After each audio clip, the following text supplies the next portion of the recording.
Good evening po sa lahat. Kamusta po kayo? Kakain? Amen. Tayo po muna yung manalangin. Inaanyayahan ko po ang lahat na tayo'y manalangin, tumayo. Hallelujah, Jesus. We praise you, O God. Hallelujah, hallelujah.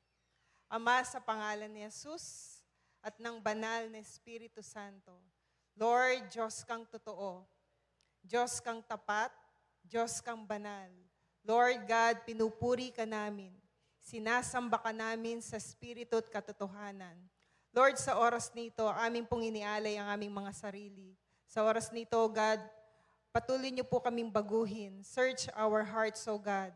Dalayan ko po, Lord, sa gabing ito, sa aming mga pag-aaral, O Lord, dalangin ko po, kasihan niyo po ang iyong salita, Panginoon. Bless your word, Panginoon. Dalayan ko po, Lord, na buksan niyo po ang puso ng bawat isa. Dalayan ko po, Lord, na matimo ang iyong salita sa amin. At upang ito'y aming magamit sa aming pang-araw-araw na pamumuhay. Hayaan niyo po, Lord, na ang iyong salita, O God, ay magrema sa bawat isa. Maraming salamat po, Panginoon. Holy Spirit, tulungan niyo po kami, O God. Patuloy ka naming naanyayahan ng iyong presensya, Panginoon. Be with us, Panginoon. Thank you, Lord. Bless your word and bless everyone. In Jesus' name, amen. Amen. Hallelujah. Amen. Kamusta na po uli? At sa ating sa Facebook Live. So, bago ko po simulan yung ating topic, meron po akong gustong i-share sa inyo. Noong 2022, ako'y kinorek po ni Lord sa word na ito. Kasi naririnig ko kasi siya dito. Ngayon, gusto ko po siyang ibahagi na kung paanong ako'y ikinorek ni Lord. Yung word na sana all. 2022, nung sinasabi ko yung word na sana all, sabi ni Lord sa akin, alam mo ba ang ibig sabihin ng sana all? Sabi ni Lord. Ang ibig sabihin ng sana all, ginugusto mo yung mga bagay na nasa Kanya. No?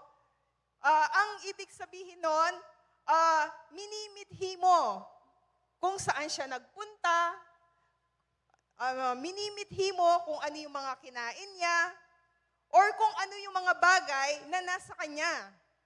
Yun yung ibig sabihin ng sana all. Sabi sa akin ni Lord, huwag mo nang sasabihin yan.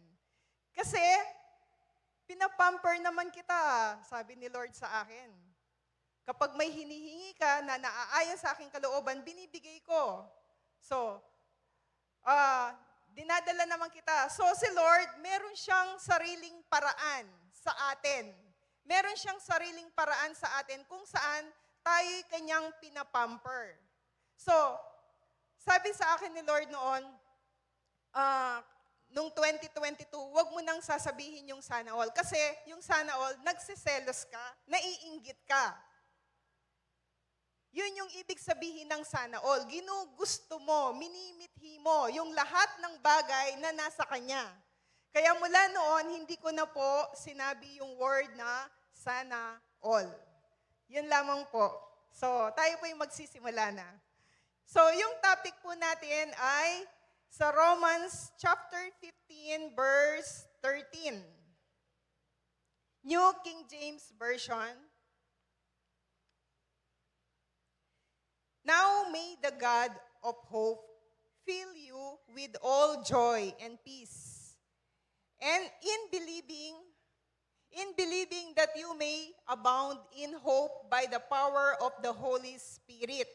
So, dito, now may the God of hope fill you with all joy and peace.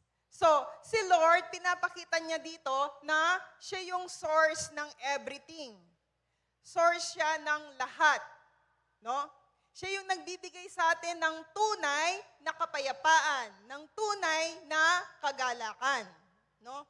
So, ang topic po kasi natin ngayon ay pinamagatan ko ng emptiness.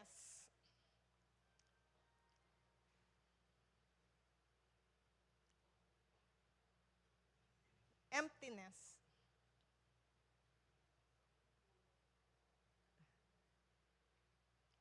So, yung emptiness, yung meaning po niya,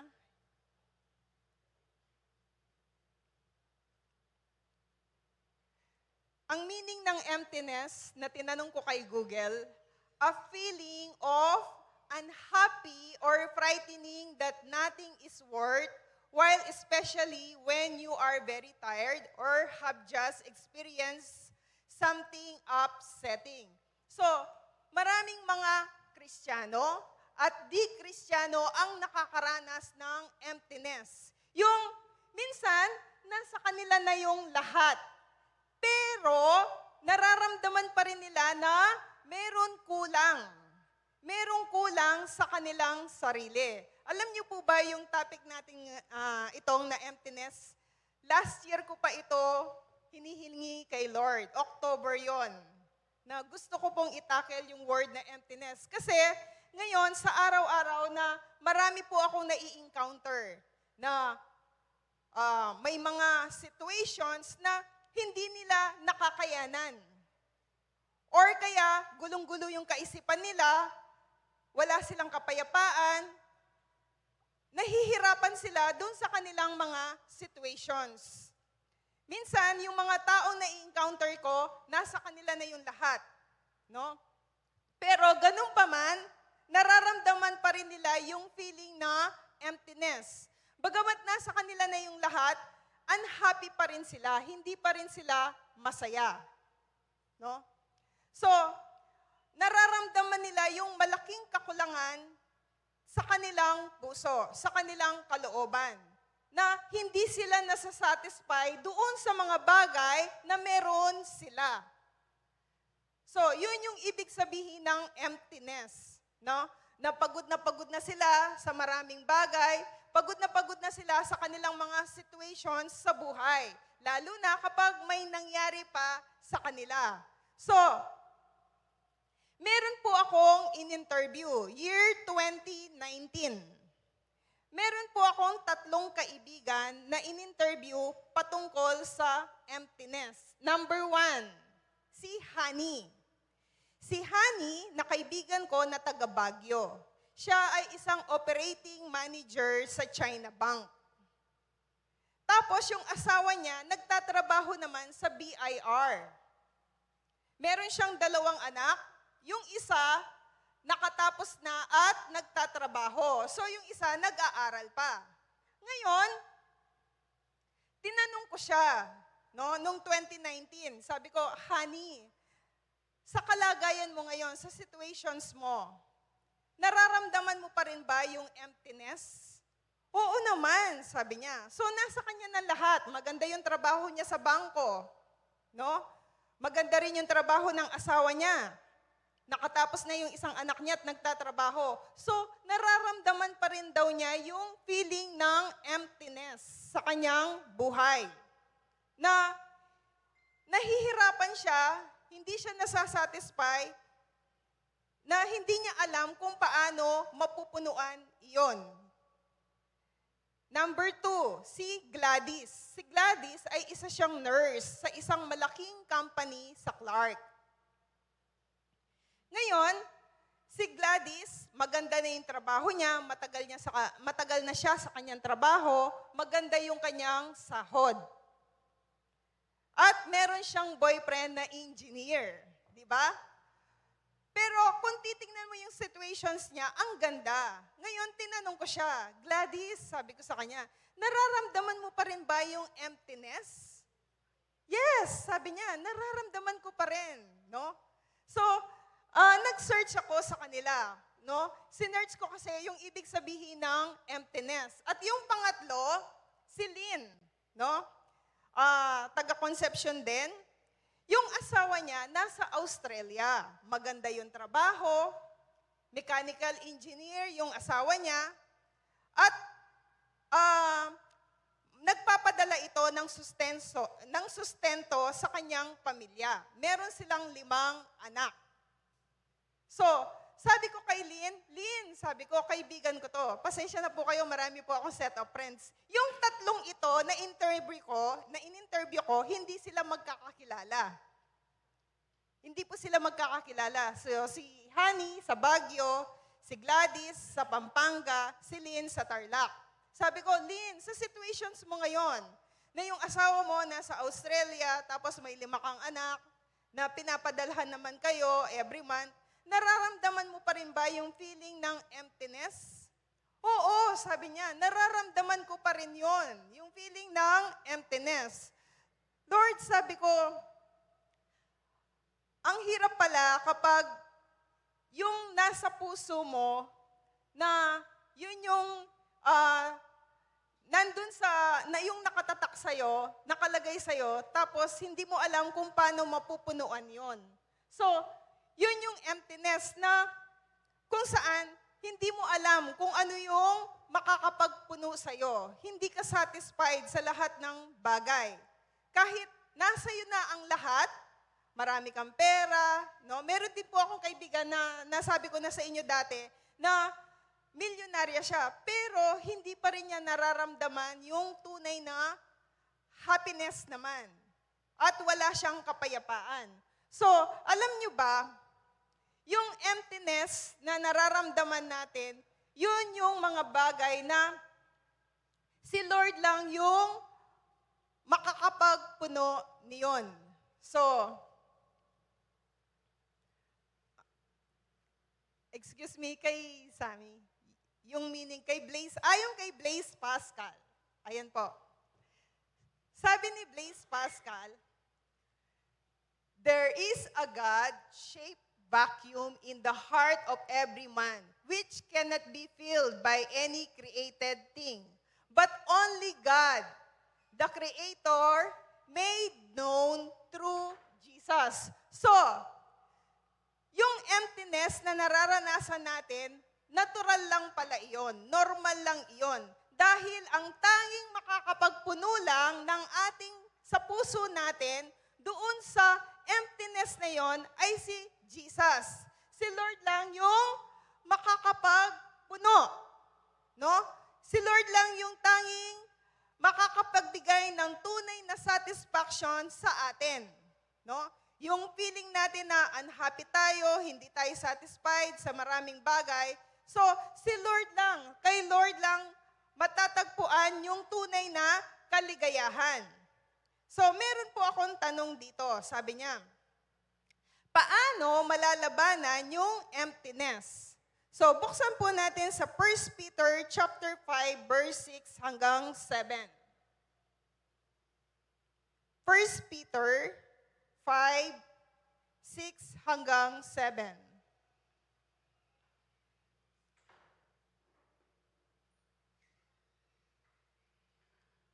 Sa RTPB po.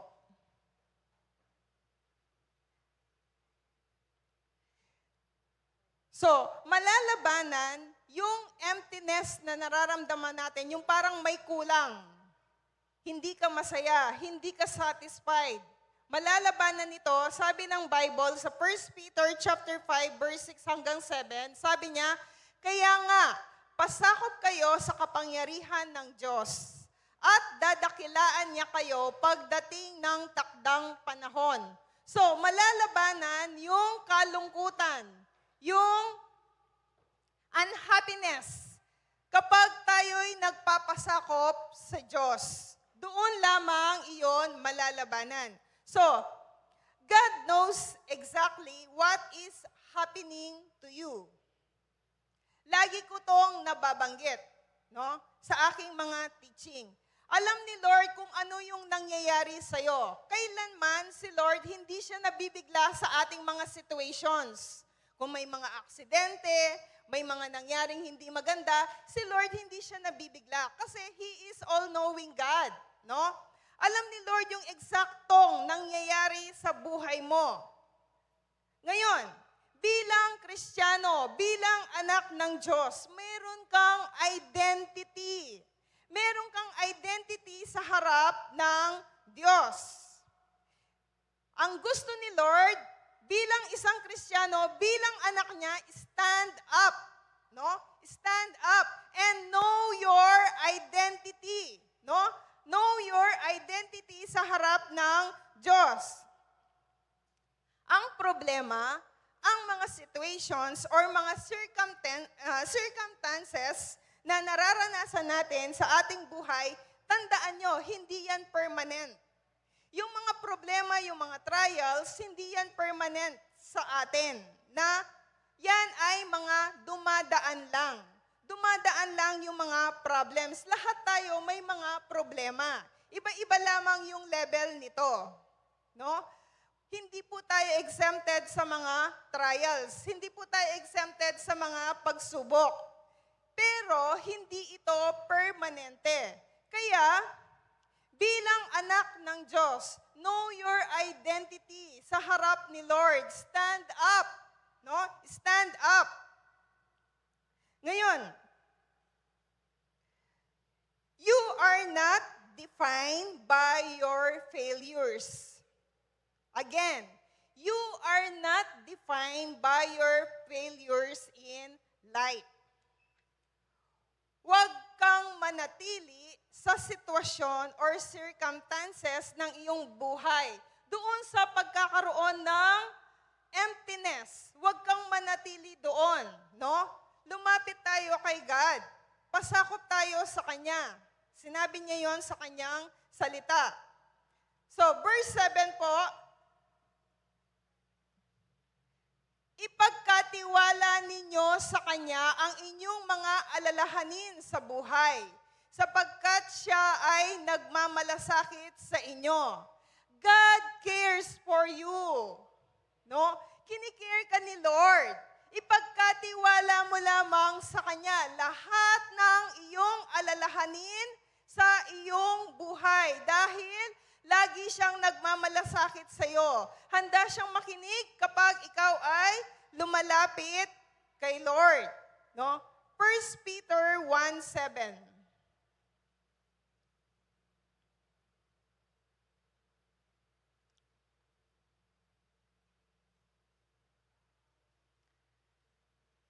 Yung mga trials na nararanasan natin, ito yung sabi ng Diyos, ang gintong nasisira ay pinaparaan sa apoy upang malaman kung talagang dalisay. Gayon din naman ang inyong pananampalataya na higit na mahalaga kaysa ginto. Pinaparaan sa pagsubok upang malaman na ito'y talagang tapat sa gayon, kayo'y papurihan, dadakilain at pararangalan sa araw na mahayag si Heso Kristo. So tayong mga Kristiyano, tulad ng sabi ko sa kanyo kanina, walang exempted. Lahat tayo'y dumaranas ng mga pagsubok kasi pinaparaan niya tayo sa apoy. No? Pinaparaan tayo ng Diyos sa apoy upang maging dalisay yung ating pananampalataya para lalo tayong maging matatag. Every trials, no, na nararanasan natin, sinishape ka ni Lord. Sinishape ka niya. Alam niyo ba yung kantang, di ba nasabi ko sa iyo nung isang araw dati, yung kantang, change my heart, oh God, sabi niya, make it ever true. Tapos, you are the potter, I am the clay. Mold me and make me. No? Alam niyo ba yung kantang yon? Masakit yon.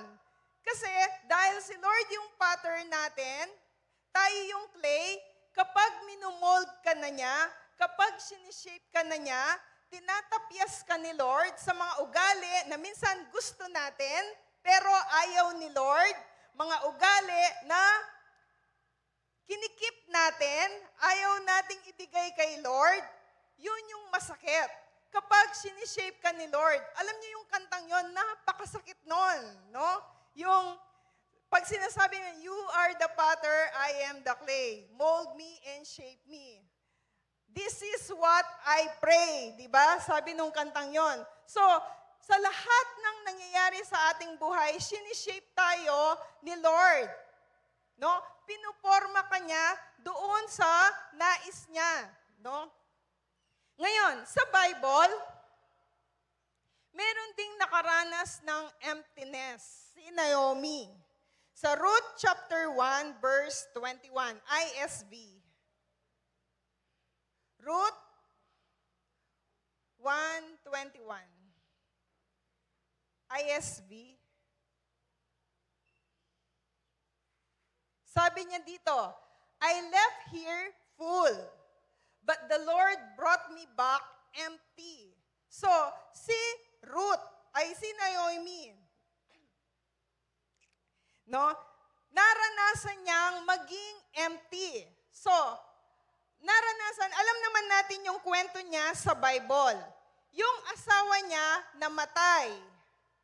Yung dalawang anak niyang lalaki namatay din. So, naranasan niyang maging empty sa mga mahal niya sa buhay. Di ba? Masakit yon. Mawalan ka ng asawa, mawalan ka ng dalawang anak, masakit yon. So, yung natira sa kanya, yung mga manugang ba yon tawag? Manugang. Yung natira sa kanya, si Ruth at saka si Orpah. No? Ngayon, dahil nagpunta sila sa lugar ng Moab, no, doon sila tumira at doon nakapag-asawa yung kanyang dalawang anak. So, at doon din namatay yung kanyang buong pamilya. So, masakit yon, no? Naranasan ni na maging empty, na mawalan ng mahal sa buhay. So, dito ang sumama sa kanya ay si Ruth. Si Orpah ay bumalik na. Pero, sabi niya dito sa Ruth chapter 4. Sa Ruth chapter 4, verse 8 hanggang 9, na makikita dito, pinagpala uli ng Diyos siya, nabili yung kanyang lupa. No? Nabili yung kanyang lupa at nagkaroon na siya ng apo. Kasi napangasawa ni Ruth si Boaz. No? So, unexpectedly, no? Bumalik yung blessing sa kanya kasi nabili yung kanyang lupa. No? Ibinalik ni Lord dahil nagtiwala siya sa Diyos.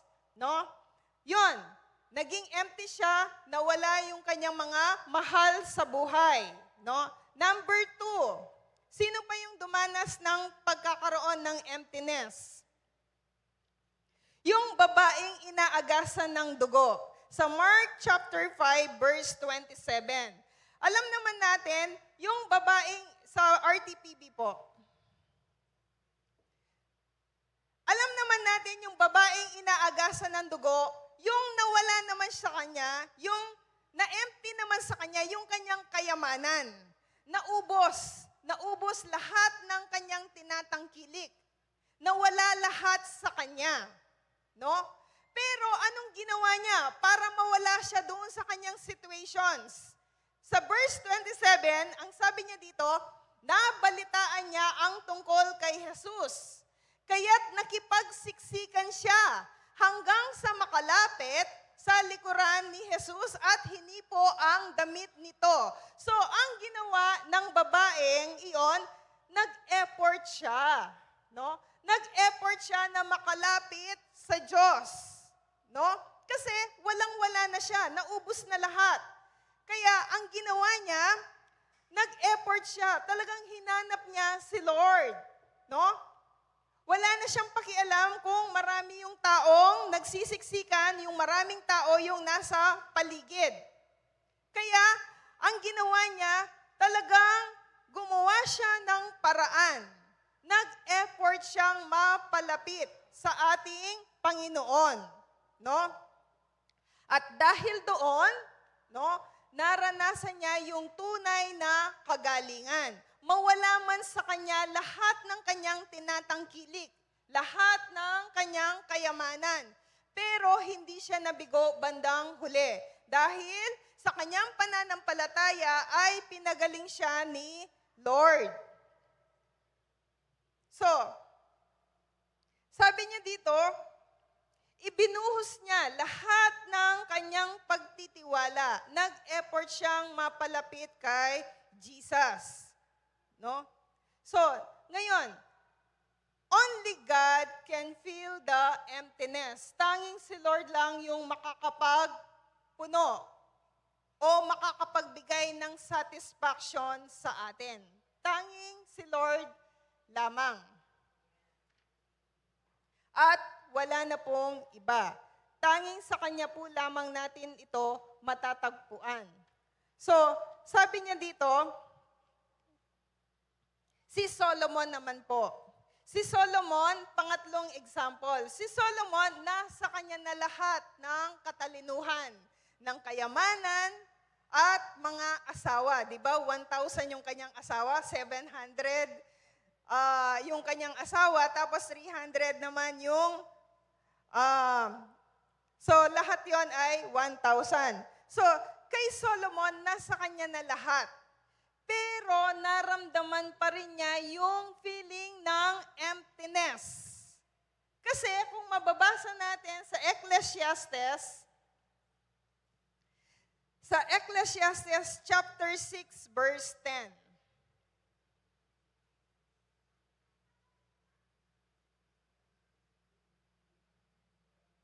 Maaga po tayong matatapos. Sabi niya, lahat ng nangyari sa igdig ay alam na noong una pa. Ang tao'y di makapananaig laban sa kapangyarihan higit sa kanya. So, si Solomon po, nasa kanya na lahat. Kayamanan, wisdom, damit, magagarang damit, mga pagkain. Pero sinasabi niya sa Ecclesiastes, lahat ng iyon ay walang halaga. Kasi lahat ng nangyari sa daigdig, tulad ng sabi ko sa inyo kanina po, si Lord hindi po siya nagugulat sa mga nangyayari sa atin. Because He is all-knowing God, alam niya lahat ng nangyayari. So, noong una pa, alam na ni Lord kung ano yung mangyayari. So, si Solomon, lagi niya sinasabi sa Ecclesiastes na lahat ay walang halaga, walang kabuluhan. Sa kabila ng lahat ng naranasan ni Solomon, still, he feels empty sa kanyang buhay.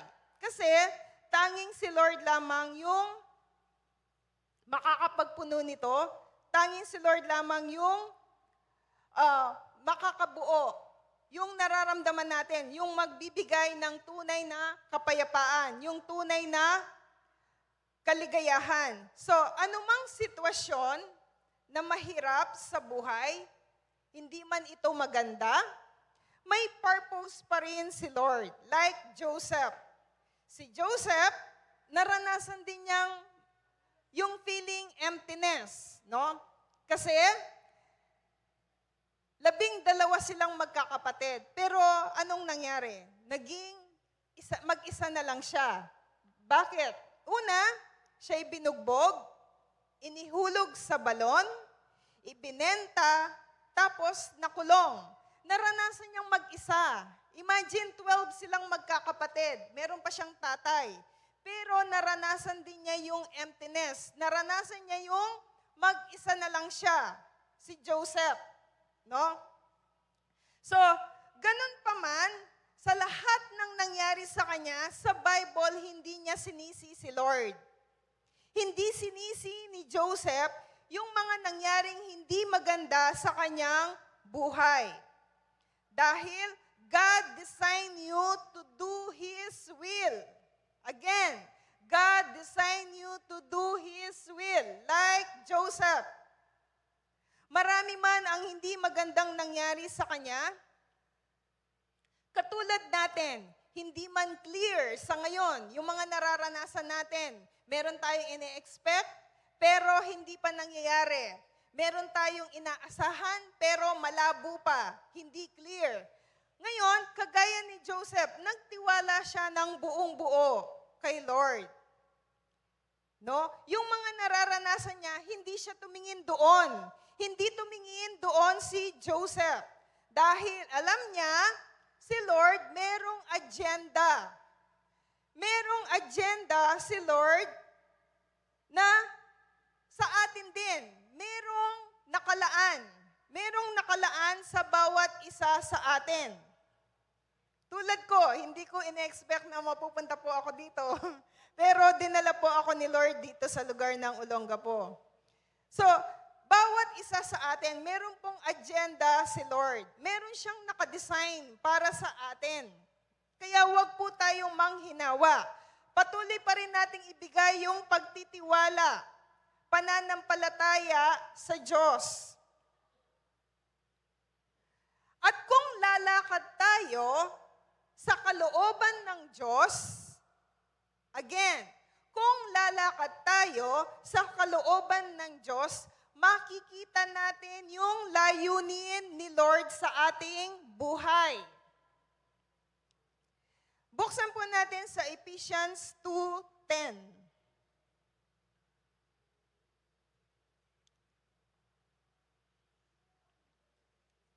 Sabi niya dito, sapagkat tayo'y nilalang ng Diyos. Nilalang sa pamamagitan ni Kristo Jesus upang iukol natin ang ating buhay sa paggawa ng mabuti. Iyan ang layuning pinili ng Diyos para sa atin noong paman. So, merong layunin, no? Merong layunin sa atin si Lord. Sa bawat nilalang niya, no? Sa bawat isa sa atin, merong layunin si Lord para sa atin.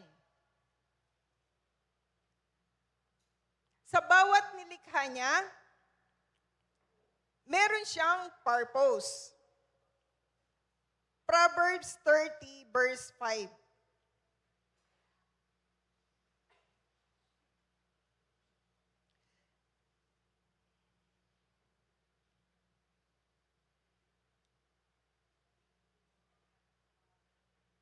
Proverbs 30 verse 5.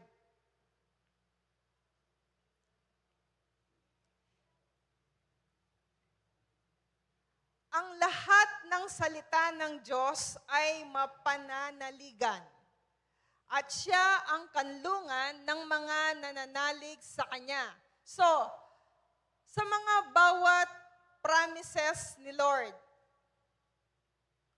ang sinasabi niya dito, lahat ng salita ng Diyos, lahat ng pangako ng Diyos ay mapananaligan. At siya ang kanlungan ng mga nananalig sa Kanya. Yan yung sinasabi ni Lord sa pamamagitan ng Kanyang salita sa atin, no? Para sa ating mga anak niya. Na kapag tayo'y nananalig sa Diyos, kapag pinanghahawakan natin yung Kanyang salita, mapananaligan natin iyon, yung Kanyang salita, kapag ito'y pinanghawakan natin. At pangako naman niya na siya yung ating kanlungan sa mga nananalig sa Kanya. At dito po tayo magtatapos sa Psalm 6 verse 9.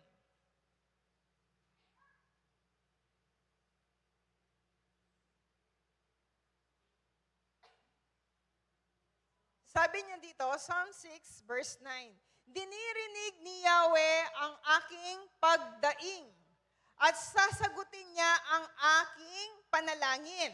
So, kapag nagtitiwala po tayo sa Panginoon, kapag binibigay natin yung paniniwala o pagtitiwala natin sa Diyos, yung mga daing natin ay sinasagot niya. Yan yung kanyang pangako sa Psalms chapter 6, verse 9. Katulad ni Hannah. Di ba si Hannah? Nag-desire siya na magkaroon ng anak. No? Dumaing siya. No? Dumaing siya kay Yahweh. Dumaing siya sa Diyos. No? At bandang huli, no, kapag binasa natin yung book, si Hannah ay sinagot ni Lord. At siya'y nagkaroon ng anak. At yun nga ay si Samuel. So, inuulit ko, dinirinig ni Yahweh ang aking pagdaing at sasagutin niya ang aking panalangin.